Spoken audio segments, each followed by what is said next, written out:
10 versets que tu connais va faire la différence dans ta vie. Il faut déjà compris parce que le problème avec les versets, peut-être vous l'apprenez mentalement. Quand tu continues un verset par révélation, ça détruit tout. Comme ça, par révélation. Et donc, le Dieu est là, ça change. Ouais. Alléluia. Avec une lance bien, il a terrassé un géant qui terrassait tout un peuple. Qu'est-ce qu'il avait dans sa main? Je pose la question, qu'est-ce qu'il y a dans ta main?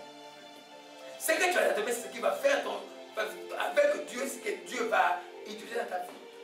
Et je ne crois pas qu'il y ait un être sur cette terre à qui Dieu n'a pas donné quelque chose. Ça peut être juste un sourire. Ton sourire, quand il arrive quelque part, il touche ta main. Dieu te remplit d'amour. Quand tu arrives quelque part, les gens qui étaient dans la carence, ils sont touchés par ton amour, ils sont transformés. Amen. Alléluia. Quand j'arrivais, si Dieu va dire à quelqu'un, va lui mettre la main dans le vent, dis-lui que la tendance de Dieu de lui donner. Amen. Il s'est vraiment très tendre, il va être étonné, mais c'est comme ça. Alléluia. Amen. La tendresse de Dieu lui a été donnée. Alléluia. Pourquoi la tendresse? Parce qu'il y a des cœurs tendres brisera beaucoup de... Quand il y a la tendresse de Dieu en toi, quand il parlera aux gens, ils seront toujours intéressés à venir vers Dieu. Parce qu'ils vont voir un Dieu qui les aime, qui s'intéresse à eux. Alléluia. Amen. Donc, oh Shima la Kabara Sakaya. Oh Shima la Kerosana la Kashia. Alléluia. Donc, c'est très important de comprendre qu'est-ce qu'il y a dans ta main. Au moment où tu dors la nuit et que l'ennemi vient t'attaquer, qu'est-ce que tu as? Amen. Tu as une prière à faire. La petite prière, fais-la, tu vas voir la différence.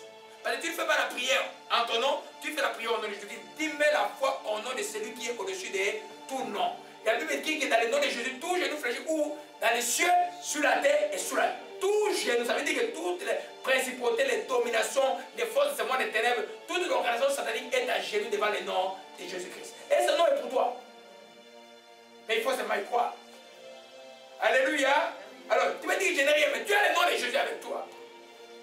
Je me souviens une fois, je vous ai déjà raconté ce témoignage, on venait de 7 je crois, en 96 ou 17, il y avait le verglas le matin, un samedi, on était dans les fausses Goldbergs, on revenait, et puis, il y a des verglas, les véhicules ont freiné devant moi, j'ai freiné la voiture, il y a une manuelle en plus, donc, une voiture manuelle en plus, donc j'étais en train de, j'ai rétrogradé, mais la voiture allait. Et j'ai dit, qu'est-ce que j'avais à ce moment-là? J'avais le nom de Jésus, j'ai dit, Jésus! La voiture s'est arrêtée. Alléluia. Et les noms de Jésus, quand ils prononcent dans ce monde, on les trouve comment? Ridicule, non? C'est le nom le plus puissant. C'est le plus puissant nom qui puisse exister. Mais toi, tu l'as. Tu n'as plus rien à craindre. Quand il a fait les choses de Jésus, tu n'as plus rien à craindre. Tu es dans le bon.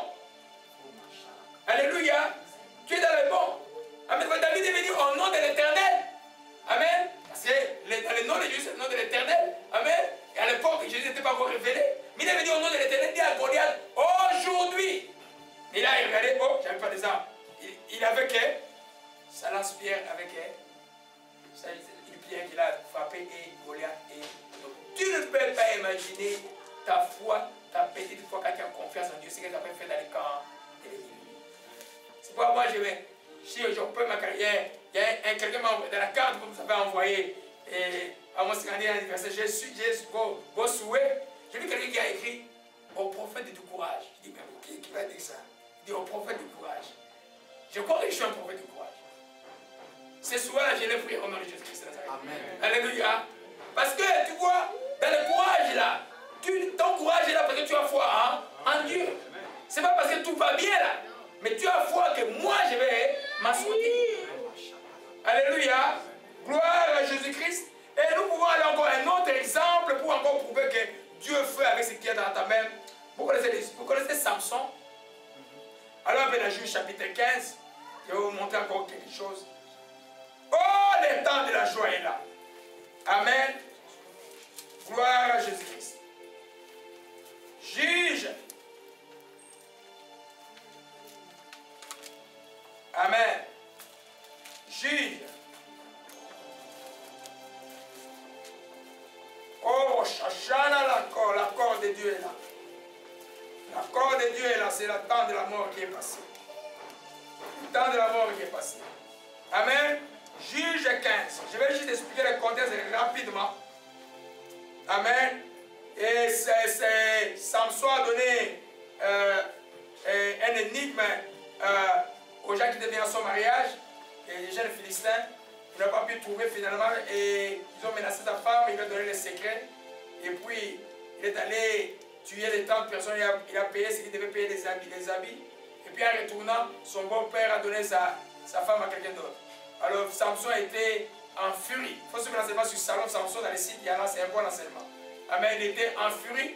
Et puis finalement, il revient et il attrapa 300 renards, qu'il a mis des flambeaux du feu derrière les queues des renards. Ils ont brûlé tous les champs des Philistins. Mais à l'époque, Juda était sous l'emprise des Philistins. Donc, les dominateurs sont venus dire aux gens de Juda, livrons-nous, et Samson vient vous faire la guerre. Alors, donc, comme ta propre famille qui vient vers toi dit, on va te livrer à l'ennemi parce que tu as attaqué l'ennemi. Alléluia, ça se passe dans le monde spirituel. Vous voyez un peu? Alors, Samson s'est laissé faire, il dit, pourquoi vous ne me tuiez pas? Mais quand l'ennemi l'a vu, l'ennemi a crié de joie, ah, on l'a eu Samson, on va le tuer. Et ce que vous allez voir, et arrivé à Léchi au verset 14, les Philistins poussaient les cris à sa rencontre et l'esprit de l'Éternel les saisit. Les cordes qu'il avait au bras devinrent comme des laines brûlées par le feu. Ses liens tombèrent de ses mains. Il trouva une mâchoire d'âne fraîche.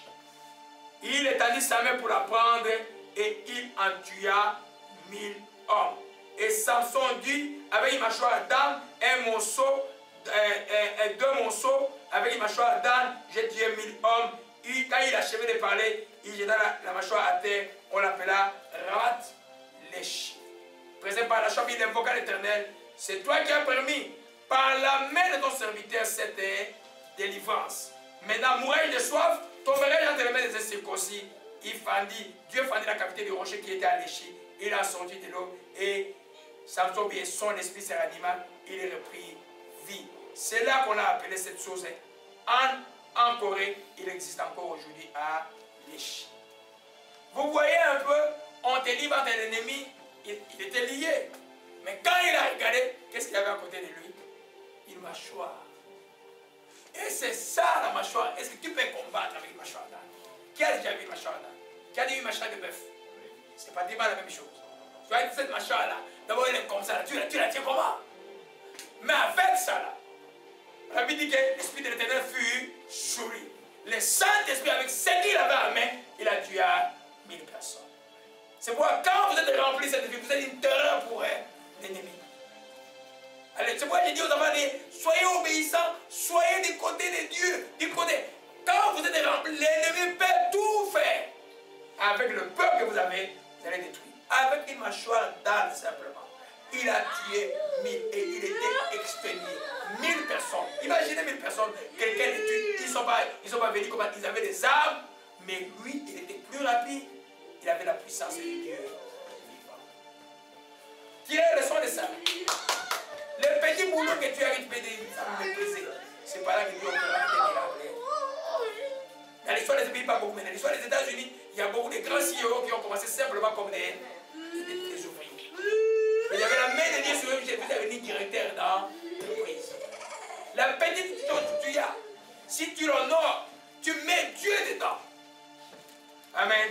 Quelqu'un vient me voir pour un conseil pour des affaires qui ne marchent pas. Je dis, petit frère, je t'aime bien, les affaires ne marchent pas, bon, on va prier, on va chasser les démons.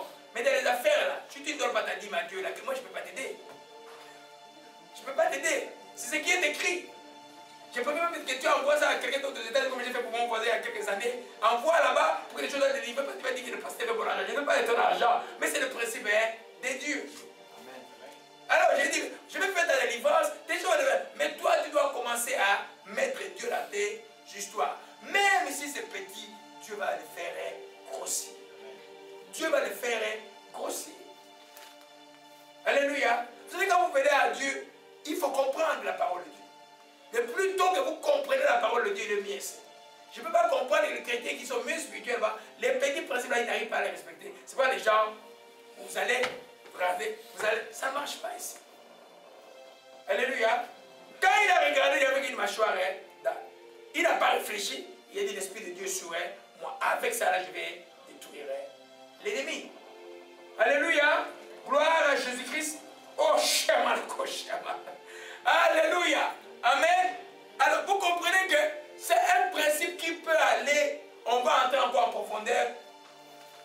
Alléluia. Vous connaissez l'histoire d'Élie, le prophète. Amen. Il a maudit la terre. Il n'y avait pas de pluie. Amen. Pendant 3 ans. Et puis le tout était sec. Et puis il a fui dans la source. Il ne savait pas quand maudit ça. Dieu ne détruit jamais ses lois. Hein? Dieu a dit pour qu'il y ait l'eau sur la terre, il faut qu'il y ait la pluie. Mais lui, il a maudit le pays. Lui-même a commencé à manquer la nourriture. Il va à la source aussi était tarie. Mais Dieu dit, va à Sarepta. J'y ai ordonné une veuve pour te donner à manger. Histoire très pathétique, on va voir cela. Alors on appelle 1 roi 17. Et Yeshua Maranatha. Amen. Alléluia. Oh Shashana Maranatha. 1 roi 17. Alléluia. Commençons au verset 1 juste pour vous rappeler l'histoire. Élie le Tchibite. Aujourd'hui, il y avait beaucoup de prophéties. Élie, tout le temps que je priais. J'espère que son esprit n'est pas sur moi. C'est la seule personne que j'ai déjà vue en vision de tout le monde qui est au ciel. Là. Alléluia. Élie le Tchibite, l'île des habitants de Canaan, dit à Akab, l'Éternel est vivant, le Dieu d'Israël. Je suis le serviteur. Il y aura ces années ni rosée, ni pluie, sinon à ma parole. Sinon à la parole de qui? D'Élie. Alors, finalement, au verset 7, au bout d'un certain temps, le torrent fut sec. Il n'était plus tombé de pluie dans la pluie. Lève-toi, va à Sarepta qui appartient à Sidon. Amen. Demeure là, j'y ai ordonné une veuve pour te nourrir. Amen. Une veuve. Amen. Et elle se leva et alla à Sarepta. Comme il arrivait à l'entrée de la ville, voici, il y avait là une veuve qui ramassait du bois. Elle l'appela et dit, va me chercher, je t'ai pris un peu d'eau dans une vase afin que je boive. Elle alla en chercher, il appela de nouveau et dit, apporte-moi, je t'ai pris un morceau de pain. Amen. Dans ta main. Elle répondit, l'Éternel ton Dieu est vivant. Je n'ai rien de cuit. Je n'ai qu'une poignée de farine dans un pot, un peu d'huile dans une criche. J'ai ramassé 2 morceaux de bois et j'ai rentré, j'ai préparé cela pour moi et pour mon fils. Amen. Et nous mangerons, après quoi nous mourrons. Nous mangerons, après quoi nous mourrons. Élie lui dit, ne crains point. Rentre, fais ce que tu as dit. Seulement, prépare-moi d'abord. Prépare-moi d'abord. Amen. Avec cela, un petit gâteau, tu me la rapporteras et tu en feras ensuite pour toi et pour ton fils. Amen. Et quand réside le pain de l'Éternel, la farine qui est dans le pot ne manquera point. Et l'huile qui est dans la criche ne diminuera point jusqu'au jour où l'Éternel fera tomber la pluie sur la face du sol. Alléluia. On dit, pourquoi il met l'autre avec ses crières?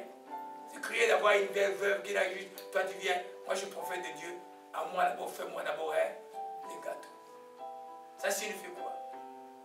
Quand tu n'as plus rien à gagner, le peu que tu as dans ta main devient la semence de ta vie, devient la semence de la résurrection de ta vie. Amen. Alléluia. Elle a donné tout ce qu'elle avait. Elle ressemble exactement à cette femme quand Jésus était. Je ne sais pas si cette femme ou sa descendance est devenue. Je crois que parmi beaucoup de juifs riches aujourd'hui, c'est les descendants ou remplis ça qui craignent Dieu, descendants de cette femme. Cette vieille femme que Jésus a vue, il est venu devant les gens et elle avait tout ce qu'elle avait de son nécessaire, un denier, un petit sou là, elle a mis dans le tronc. Jésus a dit, elle a donné de tout son nécessaire. Amen. Est-ce qu'une farine là c'est beaucoup? C'est un peu comme ça là. Amen. Mais elle a, la veuve de Sarepta a beaucoup donné. Tout ce qu'elle avait à dire, je vais donner aux serviteurs de Dieu. Je sais que les faux prophètes vont beaucoup en profiter dessus. Et je vais juste m'assurer que quand vous êtes devant un serviteur de Dieu, il faut vous assurer d'abord que c'est un vrai serviteur de Dieu.